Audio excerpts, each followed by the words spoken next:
राहुल गांधी, प्रियंका गांधी, राहुल गांधी, किशोरीलाल शर्मा, राहुल गांधी, सोनिया गांधी। बहुत बहुत धन्यवाद साथियों। आज आप सबके बीच में हम सबकी नेता परम आदरणीय श्रीमती प्रियंका गांधी जी आप सबके बीच में आए हैं।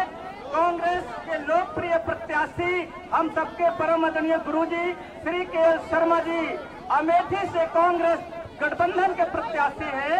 आप सब लोग अमेठी से कांग्रेस गठबंधन के प्रत्याशी हैं।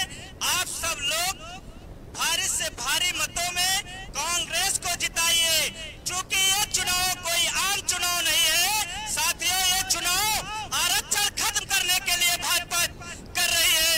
लोकतंत्र खत्म हो रहा है, तो आप सब लोग कांग्रेस पार्टी को मजबूत करिए, इंडिया गठबंधन के प्रत्याशी को मजबूत करिए। बहुत बहुत धन्यवाद। जय हिंद, जय भारत। समाजवादी के जिला अध्यक्ष आज हम सबके लोकप्रिय नेता आदरणीय श्रीमती प्रियंका गांधी जी आप सबके बीच में है। मैं एक ही आप सबसे अनुरोध करता हूं, समाजवादी पार्टी के राष्ट्रीय अध्यक्ष माननीय अखिलेश यादव जी के आह्वान पर समाजवादी पार्टी के एक कार्यकर्ता का वोट इस क्षेत्र के विकास पुरुष और आप सबकी सेवा में कार्यकर्ता का वोट इस क्षेत्र के विकास पुरुष और आप सबकी सेवा में 40 वर्षों से लगे रिकॉर्ड वोटों से जिताने का काम करिएगा। अखिलेश यादव जिंदाबाद, राहुल गांधी जिंदाबाद। आदरणीय प्रियंका जी और मंचासीन हमारे अध्यक्ष जी, भैया यही शांति करोगे तो बात आएगी, क्योंकि मैं आपको एक चीज बता रहा हूँ।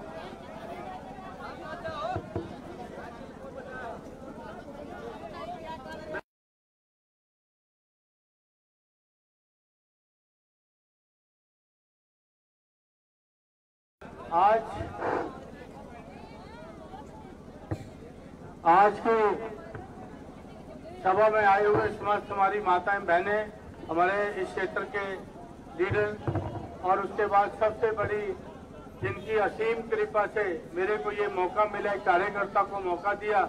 आप सब जानते हो मैं आपके बीच में 41 साल से काम कर रहा हूँ और ये सबसे बड़ा मैं गांधी परिवार का एहसानमंद हूँ कि उन्होंने एक वर्कर को चुन के आपके बीच में भेजा।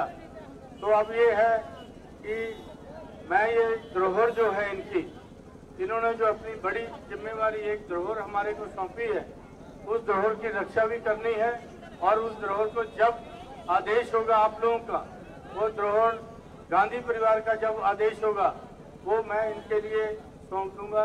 तो मैं बहुत ज्यादा नहीं, क्योंकि आज प्रियंका के सामने मैं ज्यादा बोल भी नहीं पाता हूँ, तो मैं प्रियंका से आग्रह करूंगा कि वो बिल्कुल सच बात नहीं है। बहुत बोलते हैं मेरे सामने भी, आपको मालूम है, डांट भी खाते हैं कभी कभी हम।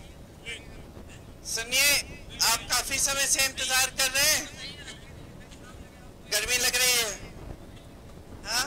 लंबा बोलो छोटा। देखिए, आप कह रहे हैं घर है, एक पुराना रिश्ता है आपके साथ। कल मैं कार्यकर्ताओं से मिली, काफी समय के बाद मैंने उनसे भी बातें बताई कि किस तरह से ये रिश्ता बना हमारे बीच, आपके बीच। जो बाहर से आते हैं वो लोग समझ नहीं पाते कि इस रिश्ते का क्या मतलब है, और शायद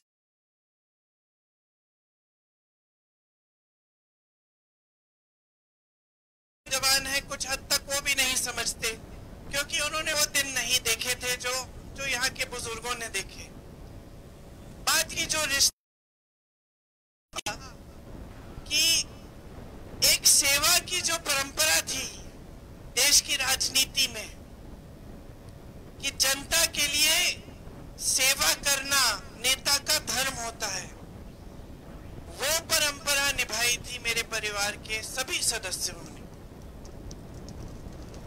वो परंपरा निभाई, आपकी सेवा की, इसीलिए आपने भी अपना प्रेम दिया, आपने भी श्रद्धा सम्मान दी, और आपने ने भी हमें हमेशा अपना समर्थन देकर मजबूत बनाया। तो ये एक आपस का ऐसा रिश्ता था कि हमने आपको मजबूत बनाया, आपने हमको मजबूत बनाया। और मेरे पिताजी के समय से जब यहाँ पे बहुत काम हुआ था, क्योंकि उस समय पिताजी की सरकार केंद्र में भी थी, आपके सांसद भी थे, तो बहुत काम कर पाए। और आप भी ने देखा कि कितनी तरक्की हुई। उसके बाद में मेरी माताजी आई, उन्होंने काम किया, भैया आए, वो समर्पित हुए आपके लिए, उन्होंने भी बहुत काम किए। लेकिन उसके बाद एक अलग तरह की राजनीति हमारे देश में उभरी है। पहले राजनीति का आधार सेवा होता था, समर्पण होता था, देशभक्ति होती थी। आज जो राजनीति देश में हावी है वो सत्ता की राजनीति है। किसी भी हालत से, किसी भी तरह से सत्ता हासिल करनी है, गलत तरीके से विधायकों को खरीद के, तमाम गलत चीजें करके, उसमें सेवा की कम जगह रह गई है। जब यहाँ ये लोग आए भैया के सामने लड़ने के लिए, तो एक ही मकसद से आए, आपकी भलाई के लिए नहीं, आपको आगे बढ़ाने के लिए नहीं, आपके विकास से नहीं के लिए नहीं, सिर्फ भैया को हराने आए। और तमाम बातें आपके बीच फैलाई कि हम आपकी जमीन लेना चाह रहे थे, हम आपको लूटना चाह रहे थे, पता नहीं कैसी कैसी बातें कि हम ही चौंक जाते थे देख के कि भाई ये बातें इनको आई कहां से इनके दिमाग में। लेकिन जो हुआ सो हुआ। आप सब जानते हैं कि मेरे भाई हारे यहाँ से। हो सकता है उस समय आप इन लोगों की बात माने, कुछ लोगों को गुमराह करने में ये सफल हुए, लेकिन 5 सालों में आपने क्या देखा है? आपने अब वो जो नई राजनीति है, इनकी जो अलग तरह की तरीके की राजनीति है, उसको परखा। क्या देखा कि आपकी तरक्की नहीं हो रही है। देश भर में 10 सालों से मोदी जी की सरकार है, लेकिन जहां जहां मैं जाती हूं, मैं जब जनता से पूछती हूं कि भाई तुम्हारे जीवन में तरक्की आई कि नहीं, तो एक इंसान नहीं मिला है, एक व्यक्ति नहीं मिला है मुझे जो कहता है कि हाँ मेरे जीवन में तरक्की आई है। मैं पूछती हूँ रोजगार मिला, मना करते हैं। पूछती हूँ किसान है, तो पूछती हूँ कि भाई जीवन में जो संघर्ष है, जो मुश्किलें हैं, वो बढ़ी हैं कि घटी हैं? हमेशा कहते हैं कि बढ़ गई हैं। लेकिन आप टीवी चलाते हैं, आपको ऐसा दिखता है कि जाने क्या क्या हो रहा है देश में, कि मोदी जी बहुत बड़े नेता हैं, जितना मोदी जी ने किया है 10 सालों में, 70 सालों में किसी ने नहीं किया था। लेकिन वो जमीन पे, धरातल पे तो नहीं दिख रहा ना। और अगर आपके जीवन में तरक्की नहीं आ रही है, किसान के जीवन में, गरीब के जीवन में, मेरी बहनों के जीवन में, तो फिर तरक्की किसके जीवन में आ रही है? इन 10 सालों में जो बड़े बड़े खरबपति हैं, उनकी बहुत तरक्की हुई है। उनके कर्ज मोदी जी ने 16 लाख करोड़ माफ किए हैं, लेकिन गरीब किसान का 1 रुपया माफ नहीं किया। आज खेती करते हो, खेती के सारे सामान पे जीएसटी है, महंगा हो गया है सब कुछ, आप खरीद नहीं पाते। जो खेती होती है उससे कमाई नहीं हो रही है। आप कितनी भी मेहनत कर लो, कहीं मजदूरी कर लो, खेती कर लो, कहीं नौकरी भी हो, फिर भी पूरी नहीं हो रही है आपकी कमाई। घर में 2-3 लोग अगर काम कर रहे हैं, फिर भी पूरी नहीं हो रही है। मेरी बहनें, आप दुकान जाती होंगी, दुकान जाती है कुछ खरीदने, तो ये सच है कि नहीं कि आधी चीज छोड़ के आ जाती है, कहती है चलो इसकी ज्यादा जरूरत नहीं है, इसको बाद में ले लेंगे, अभी जो एकदम जरूरत है वो चीज खरीद लेंगे। सच बात है ना? और आपकी सांसद जो हैं और यहाँ की जो राजनीतिक लोग हैं जो भाजपा के हैं, वो क्या करते हैं? चुनाव के समय आपको अपनी जरूरतों के बारे में बात करते हैं, आपके साथ ये बात करते हैं कि भाई महंगाई हम कैसे कम करेंगे, कि आपके बच्चों को रोजगार कैसे दिलाएंगे, कि खेती किसानी में से कमाई कैसे कराएंगे। ये बात नहीं करते, दुर्दुरिया करते हैं। आपके घर आके बोलते हैं भगवान के नाम पर शपथ लो कि हमें वोट दोगे। करते हैं कि नहीं? किया था ना, कसम खिलवाई थी ना आपसे भगवान के नाम। तो क्या कर रहे हैं? गुमराह कर रहे हैं आपको। भगवान के नाम पे वोट ले रहे हैं, काम के नाम पे ले, किया है 10 सालों में, और आपकी सांसद ने क्या किया है आपके लिए 5 सालों में, ये बताएं। हम जब प्रचार करते थे, मुझे याद है मैं यहाँ आती थी प्रचार करने के लिए अपने पिताजी के लिए। हमारा प्रचार क्या होता था कि आपके गांव में हमने इंडिया मार्क 1 लगवाया है, बिजली के खंबे लग गए हैं। आप कहते थे खंबे लगा लिए, तार भी लगवाओ, नहीं तो वोट नहीं देंगे हम। कहीं सड़क होती थी, आप कहते थे अब खड़ंजा लगाओ, खड़ंजा लग जाता था, आप कहते थे अब पक्का बनाओ, है कि नहीं। और हमारा भी यही प्रचार होता था कि हमने ये सब काम किया है, आगे हम ये करना चाहते हैं। तो काम की बात होती थी। इससे राजनीति में ये स्थापित हो जाता था कि नेता जनता के प्रति जवाबदेही है। बड़े से बड़े नेता आए, आपके सांसद बने, सोनिया जी थी, राजीव जी प्रधानमंत्री थे, झुक के आए आपके पास, आपके घरों में आए, आपने डांट भी दिया, बुरा नहीं माने, सुनी आपकी बात, आपकी कोई समस्या होती थी उसकी सुनवाई होती थी। उस पूरे समय किशोरीलाल शर्मा जी यहाँ थे। सुनवाई अगर हम खुद नहीं आते थे तो ये करते थे। हम इनसे पूछते थे कि भाई हम उस गांव में गए थे, वहां वो महिला पूछ रही थी कि उसकी सड़क नहीं बनी, आपने बनवाई कि नहीं, वो जाते थे बनवाते थे। हर गांव का जो परिवार है गांव में, जो गांव है, गांव की समस्या सब जानते थे, क्योंकि यही पूरे क्षेत्र की देखभाल करते थे हमारे लिए। तो एक अलग तरह की राजनीति थी। आज भी जहां जहां मैं प्रचार कर रही हूँ, भैया के लिए रायबरेली में कर रही हूँ, किशोरी जी के लिए यहाँ कर रही हूँ, देश भर में जहां जा रही हूँ, हम फिजूल की बातें नहीं कर रहे हैं, हम आपका ध्यान भटकाने वाली बातें नहीं कर रहे हैं, हम आपसे भगवान के नाम पे कसम नहीं खिलवा रहे हैं कि आप हमें वोट देंगे। आज भगवान भी चाहेंगे कि आप जागरूक बन जाएं। हम ये कह रहे हैं कि कांग्रेस पार्टी आपके लिए क्या करना चाहती है। हम झूठे वादे नहीं करने आए हैं। 13 रुपए की किलो चीनी मिलेगी, कहाँ है भाई? 15 लाख करोड़ रुपए आपके खातों में आ जाएंगे, किसान की आय दुगनी हो जाएगी, कुछ नहीं हुआ। हम जहां जहां हम कह रहे हैं कि हम कुछ करना चाहते हैं, वो करके दिखा रहे हैं। जिन प्रदेशों में हमारी सरकार है, आज भी बहनों, आज के दिन जो गरीब परिवार की सबसे बड़ी महिला है, उसके खाते में पैसे सरकार डाल रही है। आज के दिन कर्ज माफ हुए हैं किसानों के, आवारा पशु सब जगह यहाँ खेती चल रहा है आपकी। छत्तीसगढ़ में हमारी सरकार थी, इस समस्या को हल किया। कैसे हल किया? जो गौठान है, गौशाला है, उनको बहुत मजबूत बनाया।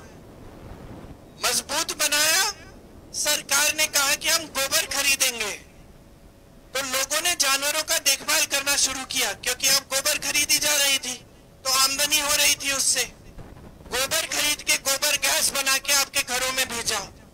गौशालाओं को मजबूत बना के दूध की जो जैसे मिठाई, खोया, ये सब बनता है, वो बनवाया महिलाओं से, वो बिकवाया, फिर दूध भिजवाया गांव में। महिलाएं काम करने लगी गौशालाओं में। 60 से 70 हजार रुपए की आमदनी भी हो गई महिलाओं की। पूरी समस्या हल हो गई। जानवर भी छुट्टा नहीं रहा, आवारा नहीं रहा।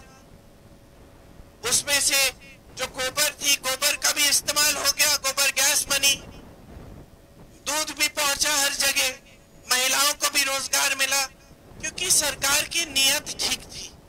यहाँ मैं 5 सालों से खुद देख रही हूँ, आवारा पशु खेत चल रहा है, आपका काम दुगना हो गया है। सुबह काम करते हैं खेत में, रात को जाके पहरेदारी करते हैं। हर खेत में जब हम जाते हैं, हम दिखते हैं, मचान दिख रहे हैं जिसपे आपको पूरी रात बैठना पड़ रहा है। कोई सुनवाई नहीं है। योगी जी, मोदी जी, आपकी सांसद कोई सुनवाई नहीं कर रहे, कट गए हैं जनता से। आपके घरों में कोई आता नहीं है, आपसे पूछता भी नहीं है कि समस्या क्या है। कार्यक्रम करते हैं तो बड़े बड़े कार्यक्रम दूर दूर से दिखते हैं।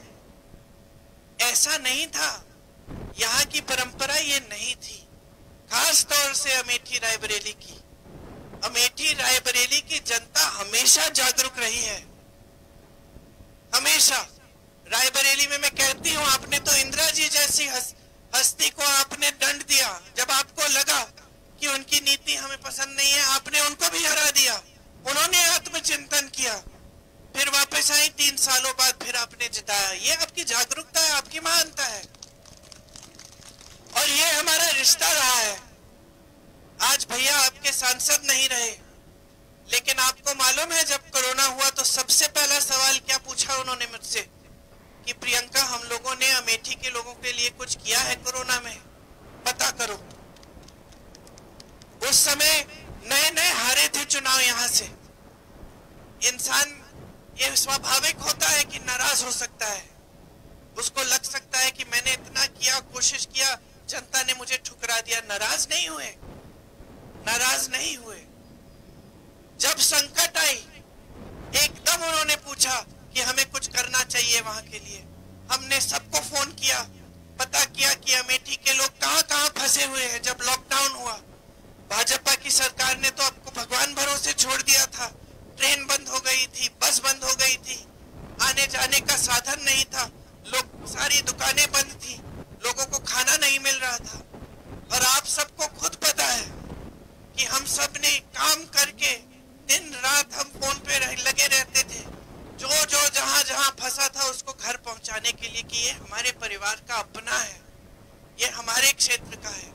तो हमारा रिश्ता टूटा नहीं, क्योंकि हमारा रिश्ता राजनीतिक रिश्ता नहीं था। सांसद बनने से या ना बनने से थोड़ी बना ये रिश्ता। ये रिश्ता तो प्रेम से।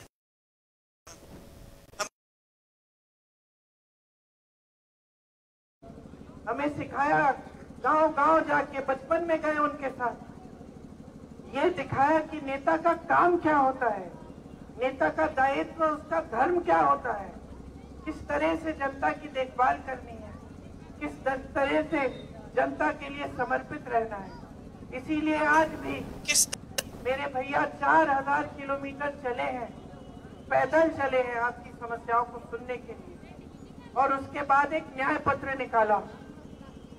न्याय पत्र में जो हमारा घोषणा पत्र है, उसमें हमने ये लिखा है कि हमारी सरकार आएगी तो हर गरीब परिवार में जो सबसे बड़ी महिला है उसके खाते में हर साल 1 लाख रुपए डाले जाएंगे।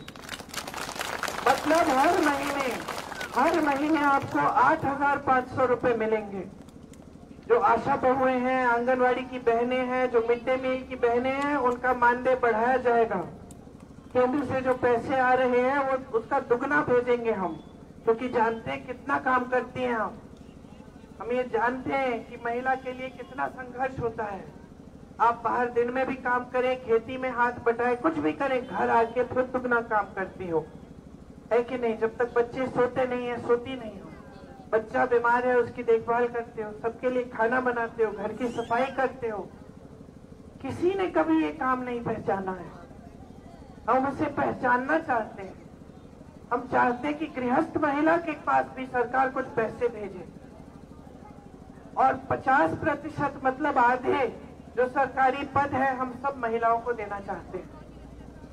मेरे किसान भाई आज जूझ रहे हैं महंगाई से, पेट्रोल डीजल महंगा है, खाद नहीं मिलती, कर्ज में आप डूब जाते हो, बेटी की शादी करानी हो, बच्चे की शिक्षा करानी हो, बेटी की शिक्षा करानी हो, कर्ज लेना पड़ता है।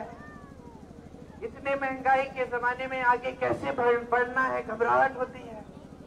अगर 2 दिन की दिहाड़ी नहीं मिलती, 3 दिन की दिहाड़ी नहीं मिलती, तो घर में कोई ना कोई भूखा सोता है। इसीलिए हम चाहते हैं कि जो आपकी संपत्ति है, जो देश की संपत्ति है, वो वापस आपके हाथों में डाली जाए। जीएसटी दे रहे हैं आप सारे खेती के सामानों के लिए, हम सारे खेती के सामानों से जीएसटी वाला टैक्स हटा देंगे ताकि सस्ते हो जाए। हम आपके कर्ज माफी के लिए एक स्थायी आयोग बनाएंगे। जब जब आप संकट में होंगे, आप उस आयोग में जाके अपनी कर्ज माफी की बात कर सकते हैं और आपको मदद मिलेगी। पूरे देश भर में मजदूरी हम 400 रुपए की हम कानून बनाएंगे कि 400 रुपए से कम मजदूरी नहीं हो सकती। न्यूनतम समर्थन मूल्य आजकल आपके उपज के लिए आपको मिलता नहीं है।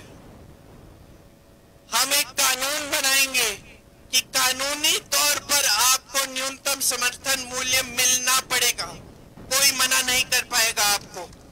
आज आपके खेतों में नुकसान होता है, ओले पड़ते हैं, बारिश आती है, बाढ़ आती है, आपका भुगतान नहीं होता।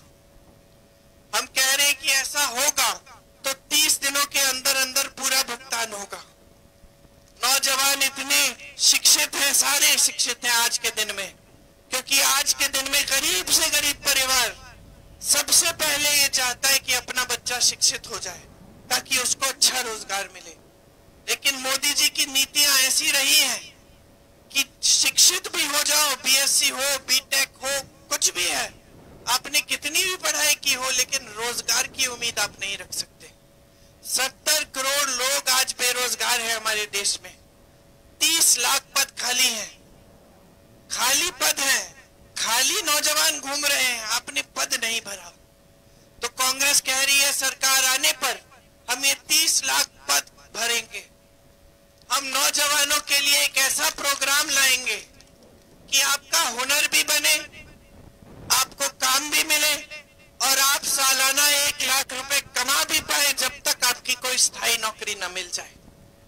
तो आप स्नातक पास होंगे तो आपके लिए ये प्रोग्राम लागू हो जाएगा। 5000 करोड़ रुपए का फंड बनाएंगे हम, जिससे नौजवान अगर अपना कारोबार शुरू करना चाहे, अपना यूनिट शुरू करना चाहे, तो उसके लिए सुविधा हम इस 5000 करोड़ के फंड से बनाएंगे। हम चाहते हैं कि ये छोटे कारोबार जैसे ये दुकानें जो यहाँ हैं, दुकानें जो छोटे यूनिट है, ये मजबूत बने, क्योंकि यही से रोजगार बनता है। हम चाहते हैं कि खेती मजबूत बने, क्योंकि एक जमाने में खेती से रोजगार मिलता था। आज इतनी मुश्किल है कि रोजगार भी नहीं दे पा रहे हैं। जो खेती कर रहे हैं वो सोचते हैं कि जितना हम खुद कर सकते हैं वो कर लेंगे, मजदूरों को लाने की जरूरत नहीं है, क्योंकि फिर और खर्चा होगा और कमाई नहीं हो रही है कि नहीं? तो ये सब हम करना चाहते हैं। जो हमने कहा और किया उसका प्रमाण उन प्रदेशों में है जहां हमारी सरकारें हैं। जैसे मैंने आपको कहा, कर्नाटका में, तेलंगाना में महिलाओं को पैसे मिल रहे हैं खाते में, महिलाओं की बस यात्रा फ्री है, तीर्थ यात्रा पे जा रही हैं, मायके जा रही हैं, रिश्तेदारों से मिलने जा रही हैं, बहुत खुश है क्योंकि एक पैसा नहीं देना पड़ता। 25 लाख का स्वास्थ्य बीमा हम पूरे देश में देना चाहते हैं। हम किस आधार पर कह रहे हैं? क्योंकि राजस्थान में जब हमारी सरकार थी, अभी बदली है, तो हमने ये किया, 25 लाख तक सारा इलाज मुफ्त था। मैं ऐसे लोगों से मिली राजस्थान में जिन्होंने मुझे बताया, दीदी मेरी पूरी हार्ट की सर्जरी हुई है, मैंने एक पैसा नहीं दिया, सरकार ने सारा उठाया। यही 25 लाख का स्वास्थ्य बीमा हम पूरे देश में गरीब परिवारों के लिए हम बनाना चाहते हैं। हमने करके दिखाया है। तो हम इस आधार पे कह रहे हैं ये चीजें, ये गारंटी दे रहे हैं कि हमने करके दिखाया है। आप तो पहले से ही जानते हैं कि जब जब हम आपके सांसद रहे, हमारे परिवार का कोई सदस्य रहा, तो काम करके दिखाया, इसीलिए आपने हमेशा समर्थन किया हमारा। तो किशोरी जी भी परिवार सदस्य के समान ही है। उन्होंने 40 सालों से आपकी सेवा की है, हमारे साथ कंधे से कंधा लगाकर आपकी लड़ाई लड़ी है, आपके लिए न्याय की लड़ाई, आपकी समस्याओं को हल करने वाली लड़ाई लड़ी है। तो आपसे पूरी उम्मीद है कि इस चुनाव में आप पंजे पर बटन दबाकर किशोरी जी को विजयी बनाएंगे, ताकि हम वही सेवा की राजनीति, वही समर्पण की राजनीति वापस आपके क्षेत्र में ला पाए। आप सबको बहुत बहुत धन्यवाद। माफ करिए कल 2-3 दिनों से भाषण दे रही हूं तो गला बैठा हुआ है। जय हिंद।